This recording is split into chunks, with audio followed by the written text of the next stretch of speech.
Hey, salut tout le monde, c'est Alex aka le cycliste belge. Aujourd'hui, on se retrouve sur une vidéo comment gagner une course de gravel. Je vais vous donner mes conseils et solutions pour essayer d'être le plus performant possible. Et pour ça, on va aller dans cet épisode 4 de gravel en direction de la course Ardennes Race. C'est une course gravel sur laquelle j'ai été invité et j'ai pris part aux 70 km, aux 70 km. Et vous allez voir que je vais tout mettre en œuvre pour remporter cette course. Est-ce que ça va fonctionner ? On voit ça à la fin de la vidéo.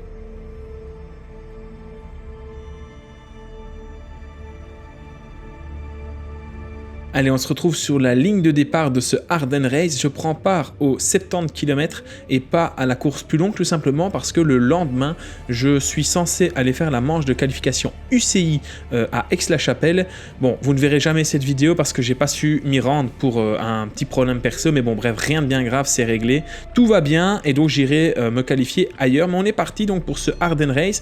Et attention, parce que le départ, c'est 1 km 200, 1 km 300 de montée pure. Et en fait, c'est une montée qui me fait peur. Tout simplement parce que je ne sais pas trop à quoi m'attendre. Je ne connais pas le niveau des coureurs qui sont avec moi.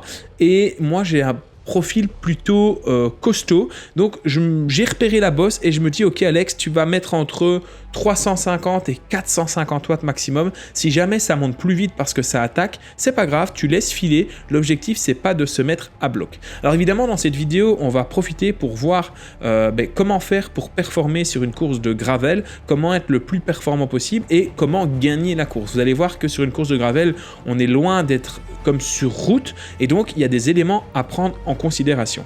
Le premier élément, évidemment, alors je vais parler des éléments premièrement qui sont propres au gravel. Le premier élément, c'est important, c'est le choix de la pneumatique et de la pression des pneus. Énormément de coureurs en fait font des sorties de piste en gravel et c'est le cas de le dire à cause du choix des pneus ou à cause tout simplement de la pression. Alors ici, sur un terrain, on m'avait dit, j'avais pas repéré, mais on m'avait dit, écoute, c'est très gras, c'est très boueux, donc il faut baisser la pression des pneus. Donc sur un terrain gravel très bas, il faudra mettre une pression de pneus très basse si jamais vous avez un terrain très gras, un petit peu comme en VTT. Donc typiquement ici, j'ai 2,5 à l'avant et 3 à l'arrière. C'est déjà beaucoup pour du gravel, hein, mais il y a quand même beaucoup de parties roulantes, il y a de la route comme on le voit ici. Donc voilà, alors sachez qu'avec les tubeless, vous pouvez baisser la pression dans les tubeless, pression des pneus, tout en gardant un bon rendement même sur la route. Donc voilà, j'ai du 40 mm cranté et en plus de ça, là j'ai j'ai des tout nouveaux tubeless pour cette course parce que comme je vous l'ai dit juste avant, je suis censé le lendemain faire une des manches qualificatives UCI, donc il faut que je me prépare à ça. Alors je fais juste une petite pause pour vous dire que j'ai été invité à cette course du Ardennes Race par l'organisation et franchement c'était top, hein. Je me suis bien amusé, je me suis bien marré. Ils se veulent à moyen terme être une manche qualificatrice pour les championnats du monde aussi, tant sur route qu'en gravel. Et donc j'ai été découvrir tout ça. Petite spécificité, c'est qu'on n'a pas de fléchage sur la courte distance gravel. Sur la longue distance, il y a un fléchage, mais pas sur la courte distance. Donc il faut tout faire avec la trace GPX et je suis accompagné de mon Sigma. Vous allez voir que malgré un GPS qui fonctionne au tip top pour la navigation et le fait que j'ai essayé d'être attentif, je vais faire des erreurs et on y reviendra un petit peu plus tard. Alors ici, on est en haut de la montée, on est dans les valeurs hautes de watts que je me suis permis de mettre, mais vous voyez qu'on s'est échappé à 3 coureurs. Donc j'ai le coureur ici juste derrière moi en VTT qui est très costaud et devant moi, j'ai un autre coureur en VTT. Alors il faut savoir que sur les courses gravel, que ce soit en UCI ou sur des courses régionales comme aujourd'hui, vous avez le droit à prendre un vélo de votre choix, tant qu'il n'y a pas de VAE évidemment, pas de vélo électrique, mais donc on a le droit à avoir un VTT. Et devant le mec en jaune fluo, il est beaucoup trop fort pour moi dans cette montée, donc je le laisse partir et je me dis ok, je vais revenir sur lui sur le plat. Donc je vais laisser passer l'autre coureur et ici regardez, qu'est-ce qu'il ne faut pas faire pour gagner une course de gravel? Il ne faut pas se tromper de route. Et regardez ici, mon GPS me dit qu'il faut aller à droite mais un peu à gauche, les autres vont à droite les premiers, donc j'essaye de les suivre, puis les GPS se mettent à sonner en disant vous êtes trompé de route, donc je vais faire demi-tour, on va faire demi-tour, hein, le trio de tête, et ici je fais ma première erreur. Alors En fait, ce qui se passe, c'est que j'ai été trop gentil. Vous allez voir ce que je veux dire, c'est qu'ici, le mec en jaune, il a tourné, le mec en VTT en bleu, bleu foncé, noir, il est passé, et puis moi, je vais laisser passer ici 2-3 coureurs. Alors, pas parce que j'ai pour envie de spécialement les laisser passer, mais déjà, de 1, je suis trop gentil, et de 2, il y a de la boue, et je sais pas prendre mon virage comme je veux. Alors, vous voyez que tout dans le fond, les 2 coureurs avec lesquels j'étais, ils continuent à accélérer, ils vont se retrouver devant. Sauf que moi, je me retrouve dans un single track où ça roule vraiment très difficilement, parce que vraiment, alors à la caméra, on ne dirait pas comme ça, mais c'est extrêmement... en fait, c'est un dévers, c'est assez pentu et il y a de la boue, donc tout le monde ralentit, vous voyez que tout le monde prend un petit peu ses distances, mais devant les 2 premiers qui sont en VTT, sur ce passage-là de course, ils sont extrêmement rapides. Alors, premier point, pour gagner une course de gravel, je suis persuadé qu'il faut repérer le circuit. C'est très difficile d'aller la gagner si vous ne savez pas par où vous devez globalement passer. Alors c'est possible de gagner sans ça, mais franchement, vous mettez plus de chances de votre côté en faisant ça. Deuxièmement, il faut la pression des pneus, les bons pneus, donc il faut connaître le terrain, donc encore une fois, l'importance du repérage. Troisièmement, en fait, il ne faut pas vouloir être trop gentil comme je l'ai été ici. Alors je ne dis pas qu'il faut pousser les autres, on est là pour s'amuser. Tous les coureurs qui sont au départ de cette course, qui est une course plutôt régionale, parce que moi dans ma vie, j'avais fait que des courses UCI. J'ai fait le championnat d'Europe UCI, le championnat, les qualifications aux mondiaux UCI et le championnat d'Europe UCI et 2 championnats de Belgique UCI. Donc autant vous dire que j'avais fait que des grosses courses où ça roulait comme des bourrins, où ça ne se faisait pas de cadeaux. Mais là sur cette course un peu régionale où il y a un peu de tout comme profil, il y a des gens qui viennent vraiment pour faire la course, et il y a des gens qui viennent pour se balader, il y a vraiment un petit peu de tout. Mais j'ai été trop gentil. En fait, là où j'aurais pu passer, même en frôlant les autres, en fait, il ne faut pas réfléchir. Il faut y aller à 200% et pas perdre de temps. Parce que là, je perds un temps dingue. Ça fait 1 kilomètre que j'ai perdu les autres, mais eux, devant, ils ne rigolent pas. Ça roule très, très, très vite. Et moi, je suis derrière. Alors, je ne panique pas. Troisième conseil, ça ne sert à rien de paniquer, ça ne sert à rien de commencer à crier, à s'énerver, à râler sur les autres, à râler sur soi. Ce n'est que de la perte d'énergie. Donc regardez, j'ai attendu un petit peu, pas si longtemps que ça. Alors certes, j'ai perdu du temps, mais j'ai attendu ce qu'il fallait, et puis quand je sais passer, je remets les watts et j'embraye et je me mets en route. Alors vous allez voir qu'en ce début de cours, je vais faire pas mal d'erreurs parce que j'ai décidé de mettre le Sigma en mode compteur pour voir ma vitesse, mes watts, etc. et pas en mode guidage. Donc ce qui se passe, c'est qu'il sonne et il m'envoie une petite alerte pour me dire à gauche, à droite, mais je n'ai pas le tracé devant moi. Après m'être trompé 2-3 fois, vous inquiétez pas, je vais le mettre en mode tracé, je vais me dire ok, on s'en fout totalement de tes watts, etc. Tu y vas au feeling, mais il faut absolument que tu saches par où tu dois aller. Et une fois que je vais faire ça, je vais arrêter de me tromper parce que franchement, la trace du Sigma est plutôt globalement bonne. Donc là, encore une fois, j'ai pas la trace devant moi. Là, je me dis, ok, ça a l'air d'être à gauche. Il me dit à gauche, mais en fait, les distances sont pas facile à estimer. Ça aussi, c'est un apprentissage à faire. En fait, le GPS, il va vous dire tourner dans 30 mètres. Mais quand vous êtes à vélo comme ça, pas forcément lucide, vous savez pas où c'est 30 mètres. Donc, si vous n'avez pas la trace telle quelle devant vous, vous partez vite à la faute. Et donc là, c'est ce que je fais. Donc, je m'arrête une première fois, comme vous avez vu, parce que je dis, OK, c'est un chemin privé. Puis, je me rappelle que les bois privés peuvent être accessibles lors des événements. Donc, je me dis, OK, c'est peut-être par là. Et puis finalement, je me rends compte que rebelote, je me suis trompé. Donc là, en plus, je me suis trompé tout seul. Je peux en vouloir à personne. C'est une erreur d'attention. Là aussi, c'est un apprentissage de devoir s'orienter en gravel. Pourtant, je suis pas mauvais en orientation. J'ai fait beaucoup de courses d'orientation. Je connais les bois. J'ai l'habitude, c'est mon métier en partie, d'être dans les bois. Je suis prof de géo. Je forme les gens à se déplacer dans les bois et le mec se trompe. Donc voilà. Manque d'attention, après t'es pas lucide, donc je suis obligé de faire demi-tour, mais je ne lâche rien. Alors là je me dis, bon, Alex, on va rouler à fond, c'est mon objectif, je dis je ne lâche rien, je vais rouler à fond jusqu'au moment où je retrouve le mec en jaune fluo, c'est lui qui était premier, il était bien devant, il avait une 50aine de mètres d'avance sur moi quand on s'est trompé de chemin, il a repris de l'avance, le mec avait l'air affûté, le mec avait l'air fort, je me dis, tant que je ne vois pas mon coureur en jaune fluo, je ne m'arrête pas de pédaler. Donc, c'est mon objectif là, c'est rentrer sur le mec en jaune fluo, mais je sais pertinemment que ça va être très compliqué pour moi de pouvoir revenir sur lui parce que il a pris déjà une avance assez confortable. Si dans la bosse, on a fait jeu égal après dans le single track, plus mes 2 erreurs où je me trompe de chemin, etc., plus le fait d'être derrière des coureurs, tout ça fait que je n'ai aucune idée de l'endroit où il peut être.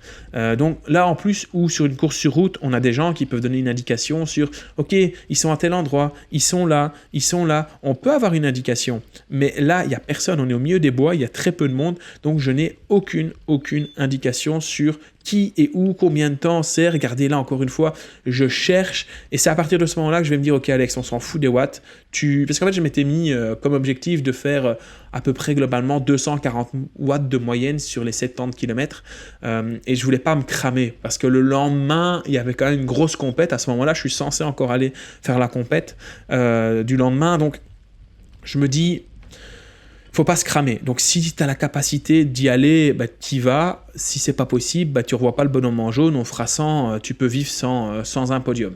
De toute façon, je connaissais pas le niveau des gars, donc je savais pas trop comment passer. Alors, on va ici avoir une partie assez longue sur laquelle en fait on va avoir quelque chose d'assez roulant, ce qui est plutôt bien pour moi, parce que avoir quelque chose de roulant, ça signifie que je suis assez avantagé. Je suis un profil assez costaud, je fais 82 kg, je fais 1m72, je suis plutôt un rouleur puncher. Donc, quand c'est plat et roulant, je suis dans ma zone de confort. Surtout qu'on connaît les gars qui font du gravel ici, si j'ai bien compris, il y avait pas mal de VTTistes. Donc, ils sont beaucoup plus explosifs que moi. Donc, je me dis, il y a moyen vraiment que je les asphyxie pour rentrer. Alors ici, je rattrape le deuxième groupe, en fait, qui était avec moi. Donc, c'est le deuxième groupe. Et donc ici, je vais me retrouver en chasse-patate entre eux et le groupe de tête. Mais je n'ai aucune indication de temps, de distance, je ne sais pas où ils sont. Donc, vu que je ne sais rien, je vais juste me dire, ok, c'est roulant, on retrouve le béton, on retrouve des chemins vraiment gravel et moins VTT. Tu bombardes, tu pousses. Dans les montées, tu passes tout en puissance, grand plateau. Quand c'est plat, tu maintiens le rythme. Et l'objectif, c'est d'aller le plus vite possible, rentrer le plus vite possible sur le groupe de tête. Et à ce moment-là, je sais qu'ils sont 3 en tête, 2 VTTistes, dont le mec en jaune fluo, et un gars en gravel que je n'ai pas vu me dépasser, mais qui est devant. Parce que forcément, vu que je me suis trompé de chemin, il m'a probablement dépassé à ce moment-là, mais dans ma tête, à ce moment-là, je joue la 3e place, je ne sais pas qui sont 3 devant. Donc, vous le voyez, les plans s'enchaînent, je roule au-dessus de 45 km/h, je suis tout seul, j'y vais, après j'ai vent favorable à cet endroit-là, mais je ne me repose pas, je continue à flinguer de toutes mes forces en me disant, il faut que je rentre, c'est mon objectif principal. Et donc, petit conseil, il faut que vous rouliez dans les endroits stratégiques pour vous. Ça veut dire que si vous êtes plutôt comme moi un rouleur, vous savez que vous allez reprendre quelques secondes sur les gens qui ne sont pas rouleurs dans les parties roulantes. Ça paraît logique comme ça, mais il faut y penser. Si vous êtes plutôt un grimpeur, vous savez que vous devez faire votre effort plutôt dans les montées. Parce que moi, avec mes 82 kg, même si j'ai passé certaines montées à 600, 700, 800 watts, ça reste toujours moins rapide, ou en tout cas, je fais un temps égal par rapport à un vrai grimpeur léger qui va passer au même endroit que moi. Si vous êtes plutôt un puncher, vous savez que peut-être il vaut mieux se mettre à l'abri dans les roues de certains coureurs et puis attaquer quand ça devient un petit peu difficile pour tout le monde. Moi là, j'ai pas le choix, je suis obligé de me lancer sur un grand contre-la-montre. En fait, en réalité, je vais faire toute la première partie de course seul. Parce que là... Ok, la montée, tu profites pas vraiment du draft, on va l'appeler comme ça, parce que ça monte tellement que tu sais pas te mettre vraiment à l'abri. Puis, je me suis trompé de route, je me suis retrouvé tout seul, et là, je me retrouve encore à nouveau tout seul. Donc, il faut faire comme on peut, et il faut flinguer le maximum. Donc, j'essaie de garder le rythme. Quand ça monte, quand le vent est défavorable, j'essaie vraiment de relancer la machine, mais c'est pas toujours simple. Ça reste du gravel, donc parfois, on a des chemins faux plat montant, comme ici, avec de la caillasse, avec un vent défavorable. C'est pas si simple que ça à gérer. Puis, c'est long, parce que là, dans ma tête, si je me dis, ok, il reste 60 km à faire seul, parce que imaginons que je ne revienne jamais sur les gars qui sont devant, ça devient compliqué. Dans ma tête, je me dis, en plus, à un moment, en fait, la longue distance, ils faisaient le même circuit que nous au début, et après, ils bifurquaient sur une autre route. Mais ils sont partis une demi-heure avant nous. Donc je me dis, il y a peut-être moyen que je rattrape les plus faibles et que je roule avec eux. Donc, voilà, j'essaye de me motiver comme je peux, mais c'est pas toujours simple. Alors regardez ici, on a encore une fois un chemin qui est assez technique, il y a beaucoup de boue. Alors je vous ai mis des plans caméra avant, caméra arrière. Alors j'ai fait une grosse erreur sur cette course au niveau caméra, c'est que à un moment j'ai lancé la caméra alors que je pensais que je l'éteignais, donc on n'aura pas toute la course. Alors ici je reprends un coureur là, qui est qui fait la course avec moi. Donc là, ben, je lui dis, ben, viens avec moi, etc. Donc vraiment, je vais lui faire un signe pour qu'il vienne dans ma roue parce que je me dis, bon, ok, je reviens sur lui, mais si on est deux, ce sera beaucoup plus simple. Et en fait, moi, après, je me retourne plus, mais en analysant la caméra, et ça, je l'ai vu en faisant la télémétrie, donc ça veut dire le fait d'avoir les indications, vous voyez à l'écran, les watts, les pulses, la vitesse, etc. Je me suis rendu compte qu'en fait, je pousse beaucoup trop fort, il n'arrive pas à me suivre avec son VTT. Donc voilà, il va essayer de s'accrocher comme il peut, mais moi, je me rends pas compte. En fait, il faut savoir que je suis sur cette course dans ce qu'on appelle le flow, F-L-O-W. Le flow, c'est un peu un état un peu second comme ça, où tu as l'impression que il peut t'arriver n'importe quoi, tu es au-dessus du lot. Je ne sais pas si vous connaissez vraiment ça, si vous avez déjà eu cette sensation. J'en ai déjà parlé en vidéo. Mais là, je suis vraiment dans le flow. C'est-à-dire que je me suis trompé de route. Il va m'arriver plein de galères sur cette course, mais au niveau concentration, je suis à 3000%. C'est-à-dire qu'il ne peut rien m'arriver. Et donc, je ne me préoccupe pas trop des autres. C'est-à-dire que, en gros, je lui dis, viens avec moi, mais soit tu arrives à suivre et tant mieux pour toi, soit si tu ne suis pas, bah, je ne vais pas trop me tracasser avec toi. Et donc, le temps passe. Et puis, finalement, bah, il ne suit pas la roue, surtout quand ça va commencer à monter. Après, il était en VTT, donc forcément, bah, l'aérodynamisme est beaucoup moins important que sur mon vélo de gravel. Surtout avec mon Yadigo, là, j'ai une position hyper aéro et le cadre est fait, le guidon, tout est fait pour être aéro, donc forcément, bah, moi je suis au top du top. Alors ici, je vais croiser un gars qui est parti en fait une demi-heure avant nous. Donc lui, ça fait à peu près 1h07 qu'il roule. Il a fait 15 km en 1h07. Ce qui montre aussi que, parce que bon, le gars avance quand même, hein, là ça monte très fort, on est à 5-6%. Ce qui montre quand même que le circuit est assez technique. Et en fait, je vais rattraper les gars qui sont partis avant et qui sont partis pour la grande distance. Donc la grande distance, c'était 110 km, je crois, si mes souvenirs sont bons. Je ne sais plus exactement. C'était celle sur laquelle j'allais m'inscrire à la base si je ne faisais pas la course le lendemain.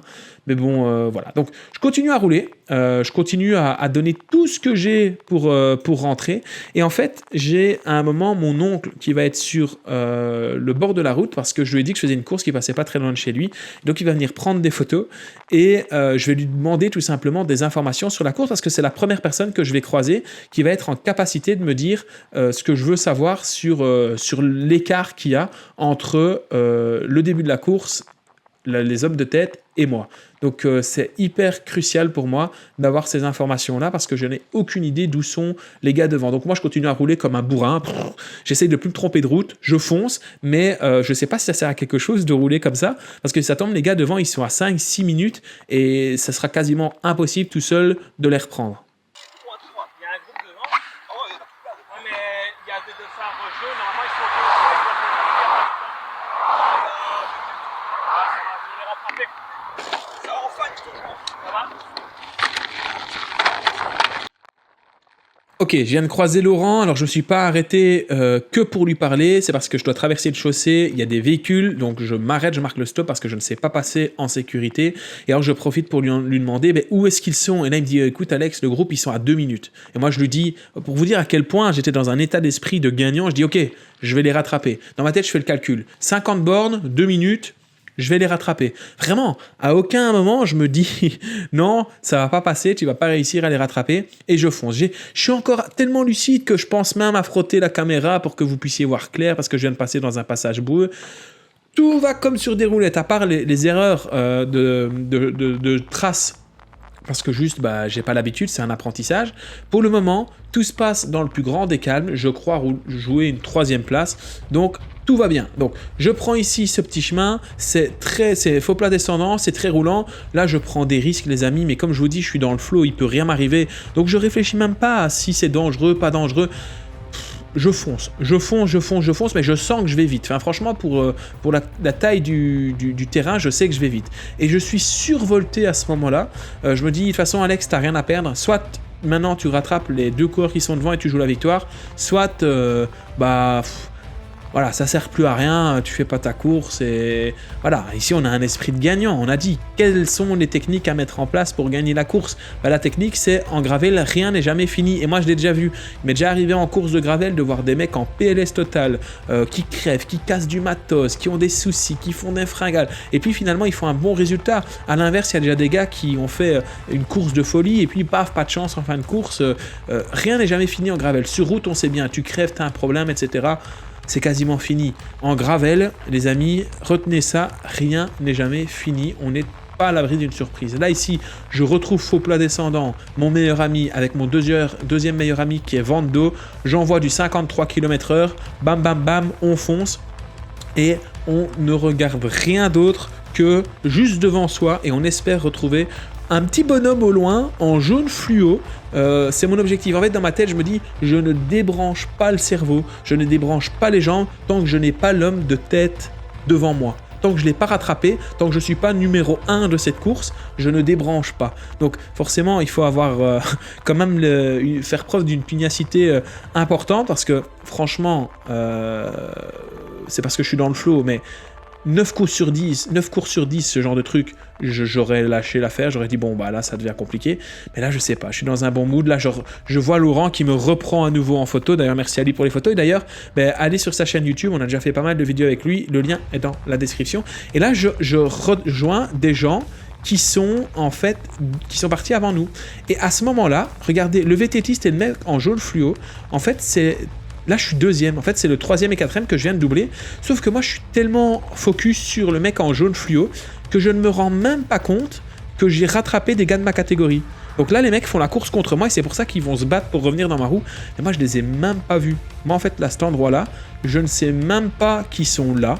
Je crois que c'est des gars que j'ai doublés et qui sont partis une demi-heure avant, qui font la longue distance. Donc moi, je roule comme un taré, là, pour revenir sur les mecs qui est devant en jaune fluo. En fait, ce qu'il faut comprendre, c'est que eux s'étaient fait lâcher par le gars en jaune fluo qui est quand même assez loin. Ils étaient en train de faire la course à 2 et que le mec en jaune fluo, lui, il est devant tout seul. Et bon, moi, c'est comme ça, c'est la course. Moi, je reviens sur le deuxième groupe et en fait, vu que je roule comme un taré du deuxième groupe, je vais les ramener sur l'homme de tête. Ah, désolé les amis, je vous spoil, mais j'étais tellement déchaîné, il fallait que vous y attendiez. Je mets tous les watts, je roule à bloc quasiment, et je vais rentrer sur l'homme en jaune fluo, qui est lui en VTT. Et donc, attention, magie, on va bientôt le voir apparaître. Je vais rattraper ce gars-là. Et là, dans ce chemin, en fait, c'est quand je vois, ils ont l'air plutôt globalement bien, mais on voit que ça roule quand même. Hein. On voit que dès que j'arrête de pédaler pour prendre un virage, ils sont contents d'arrêter de pédaler aussi. Et en fait, je vais vous spoiler parce que comme je vous ai dit, j'ai pas la fin de la course en vidéo. Donc là, on reprend encore des gens. Hop, on passe. Alors, il faut savoir que c'était un peu cabossé comme route. Là, on reprend encore des gens. Il faut savoir que les gens que vous voyez derrière là, c'est le vainqueur et le deuxième de la course. Donc le mec en gravel, en jaune, il va gagner. Le mec en VTT, là, il va faire deuxième. Je vous spoil, je ne vais pas gagner cette course. Ok, vous allez voir, il va se passer plein de merde encore. Je vous ai dit, en gravel, rien n'est jamais fini, rien n'est jamais acquis. Retenez bien ça. Concentration optimale tout le temps. Donc là, je fais l'effort en tout cas. Et donc ça me fait rire parce qu'en fait, j'ai ramené le deuxième et le troisième sur le premier. Et puis finalement, le premier, je sais pas ce qui s'est passé, mais il a pas fait premier et il a fini troisième. Donc voilà. Et moi, je vais pas finir troisième non plus. Je vous le spoil, je vais finir quatrième. On va comprendre pourquoi dans quelques instants. Mais c'est ralent. Hein. C'est ralent parce que vraiment, j'ai la sensation de trop peu. J'avais la victoire dans les jambes et là, c'est loupé. Donc un peu le seum. Mais qu'est-ce que vous voulez, c'est comme ça, c'est le vélo, c'est un sport mécanique, donc il faut faire avec les aléas. Donc là, moi, comme un idiot, je vais pas demander un seul relais de tout le trajet, là. Parce qu'en fait, je sais même pas qu'ils sont dans ma catégorie. En fait, je sais même pas qu'ils sont avec moi. Moi, dans ma tête, je me dis, ils sont juste...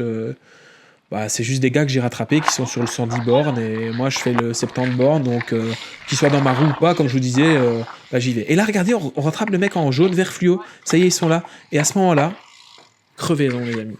Crevaison. Ah, le seum. Crevaison. Donc, heureusement, je suis en tubeless. Alors, heureusement, j'ai une pompe électrique. Donc, je vais sortir mon matos. Toujours, on stresse pas, on panique pas, on sort le matos. Et là, dans ma tête, je revois les cauchemars de Paris-Roubaix 2023 avec Quentin, où le tubeless ne se répare pas. En plus, j'ai remis du préventif là, la veille, donc normalement, tout doit fonctionner. Donc, je prends ma pompe de vélo. C'est une pompe SIC+. Et je branche et je gonfle. Je gonfle, mais je perds un temps dingue. Je sais pas combien de temps je perds, mais sur le moment, là, dans ma tête, je me dis, bon, c'est pas grave, Alex, tu regonfles à fond, quitte à ce qu'il y ait trop de pression, et ensuite, on reviendra. Et à ce moment-là, je me fais redoubler par plein de gens que j'ai doublés, etc. Les mecs, je sais pas trop où ils sont. Enfin, vraiment, c'est la catastrophe. Je Là, j'essaye de... Vraiment, à ce moment-là, je ne panique pas. Parce que je me dis, de toute façon, je vais revenir. Je suis rentré une fois, je vais rentrer 2 fois. Je dis, si j'ai réussi à rentrer la première fois, je vais réussir à rentrer la deuxième fois. Donc, je me pose pas trop de questions. Et donc, on repart comme on s'était arrêté, à bloc. Donc, voilà, on repart à bloc. On est reparti. Et là, rebelote, je me dis, je ne m'arrête pas de pédaler tant que je vois pas le groupe avec le mec en jaune fluo devant. Sauf qu'on passe la mi-course. Et là, oh là là, les amis, on se tape des bosses.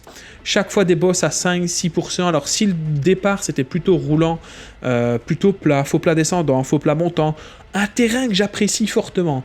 Là, dans les bosses à 5, 6, 7, 8%, mamma mia, je pousse au-dessus de 300 watts, je suis à 8 km/h, je me dis qu'est-ce que je fous là. Là, il y a un ravito, d'ailleurs, ravito proposé par l'orga, il y avait plein de trucs, etc. Moi, je m'arrête pas parce que j'ai tout ce qu'il me faut. Et de toute façon, on va pas s'arrêter au ravito. Mais si vous faites du gravel et que vous n'avez pas l'habitude, n'oubliez pas de vous arrêter au ravito, c'est très important parce que si vous faites une fringale, vous allez perdre beaucoup plus de temps que si vous vous arrêtez pas au ravito. Donc arrêtez-vous au ravito si vous n'avez plus à manger. Mangez beaucoup, enfin je veux dire quand on dit manger beaucoup, c'est un entraînement de manger sur le vélo, tant au niveau technique pour aller dans les poches, manger, remettre le déchet dans les poches, et oui parce qu'on met les déchets dans les poches, que ce soit sur route ou surtout en gravel et en VTT où on est dans la nature, les déchets dans la popoche. Je vois trop souvent des coureurs et des coureuses qui jettent leurs déchets à terre dans la nature, ça ne se fait pas, ce n'est pas bien. Et alors aussi, c'est un entraînement, il faut entraîner le corps à manger beaucoup en course, parce que c'est pas simple, faut manger beaucoup de glucides, et c'est pas forcément facile à ingérer. Donc voilà, c'est un entraînement, il faut préparer son corps à ça. Bon là, c'est 70 km, il ne faudra pas manger des tonnes, mais sur des courses de 140, 150 km, ça peut devenir plus compliqué. Là, je rattrape encore une fois un gars qui est parti pour le 110 km, donc je lui dis, viens avec moi mon coco, parce que je me dis, comme ça, il va être avec nous. Je rattrape aussi un VTTiste, pareil, je vais le doubler, je vais lui dire, viens avec moi mon coco. Je suis en mode rouleau compresseur. Là, je me dis, bon, on fonce. Sauf que on a beau foncer, je sens que le tubeless, ça tient pas. Donc, je sens depuis un moment qu'il se dégonfle, il y a une crevaison lente. Et je me dis, purée, c'est la galère. Si ça ne prend pas, je suis dans la merde. Donc, j'attends vraiment le dernier moment et le fait d'être à plat complètement sur la jante pour regonfler. Donc là, paf, je suis sur la jante, rebelote, je ressors la pompe Cyc Plus. Et on est reparti, on regonfle. Donc là, je vais mettre vraiment beaucoup plus de pression que ce que le tubeless est capable d'accepter à la base. Donc c'est-à-dire que normalement, je peux avoir une pression, je pense, maximum de 4 bars dans le tubeless arrière dont j'ai la crevaison. Parce que ça dépend aussi du modèle de tubeless que vous avez, de pneus, etc. Et là, je perds un temps dingue, mais je le gonfle à bloc. Vraiment, limite, je vide la Cyc Plus. D'ailleurs, si vous êtes intéressé par la pompe Cyc Plus, je vous mettrai le lien dans la description. Et donc, je gonfle à max. Je me dis, ok, c'est pas grave si t'es trop gonflé, de toute façon, tu risques de reperdre. Là, dans ma tête, je me dis, de toute façon, tu vas perdre de la pression encore. Donc, soyons fous, on gonfle à fond. Et là, rebelote, on repart, comme on est toujours reparti, à bloc. Je me dis, c'est pas grave que t'aies perdu 4-5 minutes. C'est pas grave. On va rentrer. On va revenir. Le mec est trop motivé. Le mec se dit, il est intouchable. Il va revenir. Donc, je vais donner mon maximum, évidemment, vous me connaissez, on ne lâche rien du tout, on est reparti. Ici, je vais arriver dans une descente où je vais rattraper encore une fois un coureur et une coureuse qui sont sur le 110 km. Alors, on fait bien attention ici, s'il n'y a pas de véhicule, on traverse. Mais là, les amis, là, ça commence à devenir compliqué. Parce qu'en fait, je me donne tellement à fond que là, je vais faire des erreurs qui ne sont pas acceptable. Là, autant au début de course, c'est une erreur de débutant, je décide de pas mettre le GPS en version cartographie, du coup je fais des erreurs. C'est des erreurs qui ne devraient pas arriver, mais dans l'apprentissage, on peut admettre que sur le début de course, t'as pas l'habitude, tu fais une connerie, t'as fait la connerie une fois, tu la fais pas 2 fois. Mais là, les amis, je suis en mode cartographie, mais je suis tellement focus sur rouler à fond, revenir sur les gars devant, que je vais faire des erreurs de tracé, en fait. C'est-à-dire que, clairement, j'ai la trace GPX qui me dit tourner dans 80 mètres. Je vois la flèche où c'est pas maintenant. Et moi, comme un idiot, qu'est-ce que je vais faire ? Je vais tourner à droite au mauvais moment. Et ça va être toujours comme ça, tout le temps. Je vais faire plein d'erreurs. Surtout que ici, je traverse la frontière française qui ne m'a pas porté chance parce que j'ai un développement minimum de 32, je crois. Et je fais n'importe quoi en voulant repasser le petit plateau. Du coup, je déraille. Ma chaîne va venir se coincer dans la roue arrière. Je vais perdre encore un temps fou. Alors, ça fait 1 minute 32, 50. Il est 1 minute 33, 50. Donc, je vais perdre 1 minute à nouveau à remettre la chaîne, à redémarrer, à repartir. Alors là, dans ma tête, ça devient compliqué. Là, dans ma tête, je me dis, ok, Alex, tu viens de reperdre encore 1 minute 10. Déjà que tu es mal embarqué. Et là, alors que jusque-là, ça se passait bien, alors qu'il reste 30 km ici, je commence à douter. Là, encore une fois, il y a des motos qui me doublent par la gauche alors que j'ai mon bras tendu. Je loupe légèrement le chemin. Alors ici, je suis dans des pourcentages qui vont être très très très élevés. On va être dans des passages au-dessus de 10% dans du gravel. Comme je vous ai dit, j'ai 32 comme développement ou 34-32. Enfin bref, je ne sais plus exactement. Mais en tout cas, c'est pas assez petit. Je comprends les gars qui avaient un gravel, parce que les mecs qui avaient un VTT, parce qu'ici en VTT tu passais tranquille, mais là en fait on va devoir passer vraiment sur des morceaux de roche, c'est très pentu à certains endroits, et en fait je n'ai pas le braquet adapté pour pouvoir monter. Donc autre conseil les amis, prenez un braquet adapté au circuit. Alors moi je m'étais dit c'est la Belgique, certes c'est l'Ardenne belge, mais ça devrait aller. Non, ce ne sera pas filmé parce que j'avais plus de batterie dans les caméras, mais il y a des moments où j'ai dû marcher pendant 4-5 minutes tellement c'était raide. Je ne pouvais pas, c'était impossible, c'était des passages à 20%, gravel dans les bois, je ne passais pas avec mon 32 et pourtant je suis puissant. Je vais quand même continuer à rattraper du monde, donc tous des gars qui sont sur le 110, hein, des hommes, des femmes qui sont sur le 110, je vais les rattraper, je vais rien lâcher, mais vous allez voir que en faisant les erreurs que je vais faire ensuite, c'est pas possible de récupérer les coureurs qui sont devant. Pour vous donner un petit peu une idée de comment ça va se passer, les coureurs qui sont devant, ils vont me mettre une danse. Mais vraiment, quand je vous dis qu'ils vont me mettre une danse, ils vont me mettre, je crois, 10 minutes. Un truc comme ça. Mais 10 minutes, c'est vraiment beaucoup. Hein. 10 minutes, c'est impressionnant, ça devrait jamais arriver de se prendre 10 minutes comme ça sur une telle course. Donc ici on arrive dans le village où je fais la fameuse erreur dont je vous ai parlé. Donc là le GPS sonne, il dit tournez à droite dans 80 mètres, moi je tourne à droite tout de suite. Là c'est un manque de lucidité.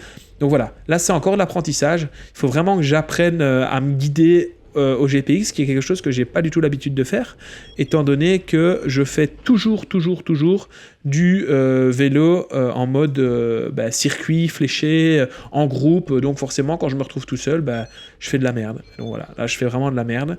Donc je vais quand même perdre beaucoup de temps sur les coureurs qui sont devant. Au total, je vais perdre 15 minutes sur le premier. Donc il faut savoir qu'à mi-course, je suis revenu sur eux et vraiment, physiquement, je pense que j'étais au-dessus du lot.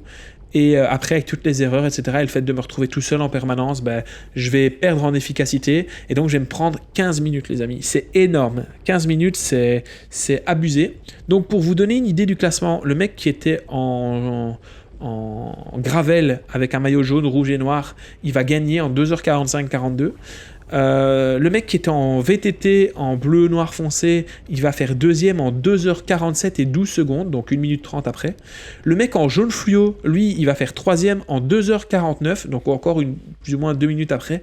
Puis moi, j'arrive quatrième en 3h, les amis. Donc vraiment, je me suis pris une danse sur la fin de course. Alors, je fais 4e de la course au total, mais dans ma catégorie, je fais 2e. Ce qui est quand même pas mal, mais franchement, j'ai un goût de trop peu parce que j'ai l'impression que je pouvais gagner cette course. Vraiment, c'est le sentiment que j'ai. Dans ma tête, je pouvais remporter cette course et donc, le seum est un petit peu présent. C'est pas grave, je prendrai ma revanche à un autre moment, mais je suis quand même dégoûté. Alors là, on se retrouve en plus dans un final de course où il va y avoir 25 km vraiment, où c'est que des montées sèches, que des descentes sèches. Donc, je suis loin d'être dans mon terrain de prédilection. Et donc, voilà, je crois que je vais perdre du temps. Il y a des passages surtout où ça va vraiment devenir très technique. Et donc, en fait, il aurait fallu avoir un VTT. Enfin, vraiment, c'est une course de gravel, VTT autorisé, mais il y a certains passages où si j'avais eu un VTT, ce serait passé beaucoup mieux. Et en gravel, vraiment, c'était très compliqué. Pour vous dire à quel point c'est, dans les 10-15 derniers kilomètres, il y avait des montées tellement sèches que, comme je vous ai dit, je devais monter à pied. Mais il y avait des descentes tellement sèches que sans enfin vraiment en gravel, c'était limite dangereux et je me suis tellement crispé que j'en avais des crampes. Donc ça devenait vraiment très très compliqué pour moi. Donc voilà, je me suis battu comme je pouvais, j'ai fait le maximum. Mais donc pour récapituler, qu'est-ce qu'il faut mettre en œuvre pour être le plus performant en gravel et pour remporter une course de gravel? Bon, il y a des choses qui sont basiques que vous connaissez du vélo de route, rouler devant, rouler placé, bien s'alimenter, bien boire, voilà. Ça, c'est des trucs basiques de sport en général, vous connaissez. Mais après, propre au gravel, c'est le choix de la pneumatique, le choix de la pression de la pneumatique, ça c'est ultra important. Le fait de repérer le circuit, le fait de savoir lire une trace GPX correctement. Donc c'est vraiment un entraînement, il faut s'entraîner, aller dans les bois avec une trace GPX et la suivre à la lettre, s'entraîner à savoir, ok, c'est dans 50 mètres, apprendre à estimer combien ça fait de temps, 50 mètres. Voilà, c'est des petites secondes, voire des minutes que vous pouvez gagner grâce à ça. Ensuite, il y a aussi le fait de jouer sur ses atouts. Si vous êtes plutôt un rouleur puncher, accélérez sur rouleur puncher. Sur tout ce qui est, si vous êtes grimpeur, jouez sur le fait d'être grimpeur et accélérez dans les montées. Et puis, surtout, ne jamais rien lâcher. Parce que ici, j'ai fait des erreurs, mais si j'ai pas les ennuis mécaniques qui peuvent arriver à tout le monde, parce que le gravel, c'est aussi une part de chance. Si j'ai pas ces ennuis-là, peut-être que je gagne la course. Donc, ne jamais rien lâcher en gravel. Même si vous avez 2-3 minutes de retard, il ne faut jamais abandonner, jamais se relever. C'est un sport dans lequel souvent tout le monde est tout seul ou en petit groupe. Et donc, c'est pas impossible de pouvoir rentrer. On ne sait pas ce qui se passe devant, on ne sait pas ce qui se passe derrière. Donc, il faut toujours se donner à 100%. Et jouer sa carte dès qu'on le peut. Et donc voilà, je crois qu'on a fait le tour de ce qu'il fallait faire. Alors je suis désolé, on va pas avoir la fin de la vidéo parce que, comme je vous ai dit, j'étais dans ma course, à un moment j'ai voulu éteindre la caméra, en fait je l'ai allumée et donc à un moment j'ai entendu la caméra s'éteindre et j'avais plus de caméra ni devant ni derrière. Donc j'ai pas les 10 derniers kilomètres, donc en gros là il me reste 2-3 kilomètres de rush, mais c'est de la ligne droite et je suis tout seul en permanence, donc il n'y a plus grand chose d'intéressant. Mais voilà, sachez que c'était un plaisir de participer à cette course. J'y retournerai probablement l'année prochaine, sûrement pour la longue distance, parce que c'était vraiment fun. C'était un plaisir. Félicitations à ceux qui ont fini devant, félicitations à ceux qui ont fini tout court, parce que c'était pas facile du tout comme circuit. Et voilà, j'espère que les conseils que je vous ai partagés ici vous aideront. Si vous en avez d'autres auxquels j'ai pas pensé, n'hésitez pas à les mettre en commentaire. Et puis nous on se retrouve en studio pour le petit débrief. Moi je vous fais des gros bisous, ciao! J'espère que cette vidéo t'a plu, n'hésite pas à t'abonner, à lâcher un pouce bleu et à mettre un commentaire, c'est hyper important et d'ailleurs je tiens à vous remercier parce que vous êtes de plus en plus nombreux à me suivre sur Instagram et sur YouTube, vous êtes de plus en plus nombreux à mettre des commentaires et votre soutien, il est important parce que grâce à vous, pour l'année qui vient, j'ai tout un tas de projets de partenariat qui sont en cours, donc encore une fois, merci, grâce à vous, je peux vivre ma passion à 200% et vous partager tout ça en vidéo.